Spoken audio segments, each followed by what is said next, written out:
ஊழல்வாதிகளை கட்சியில் இணைத்து உத்தமர்களாக்கிவிட்டு ஊழலை ஒழிப்போம் என்ற பொய்களை கூறி வருவதாக பிரதமர் நரேந்திர மோடியை முதலமைச்சர் மு.க.ஸ்டாலின் விமர்சித்திருக்கிறார்.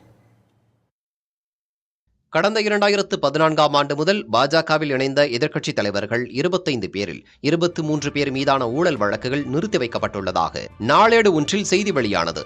இந்நிலையில் இந்த செய்தியை குறிப்பிட்டு முதலமைச்சர் மு.க.ஸ்டாலின் எக்ஸ் வலைதளத்தில் பிரதமர் மோடியையும் மத்திய பாஜக அரசையும் கடுமையாக விமர்சித்துள்ளார்.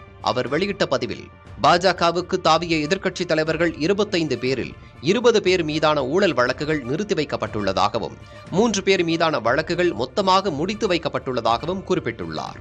இந்தியாவின் உயர் விசாரணை அமைப்புகளை 10 ஆண்டுகால பாஜக ஆட்சி எவ்வளவு இழிவான நிலைக்கு கொண்டு வந்து நிறுத்தியிருக்கிறது என்பதற்கு இதைவிட வேறு சான்று வேண்டுமா என கேள்வி எழுப்பியுள்ளார். பிரதமர் மோடியின் குடும்பம் என்பது அமலாக்கத்துறை, வருமான வரித்துறை, சிபிஐ ஆகியவைதான் என விமர்சித்துள்ள முதலமைச்சர் ஸ்டாலின், ஊழல்வாதிகளை எல்லாம் கட்சியில் இணைத்து உத்தமர்களாக்கிவிட்டு ஊழலை ஒழிப்போம் என பிரதமர் மோடி கூசாமல் பொய்களை கூறி வருவதாக விமர்சித்துள்ளார்.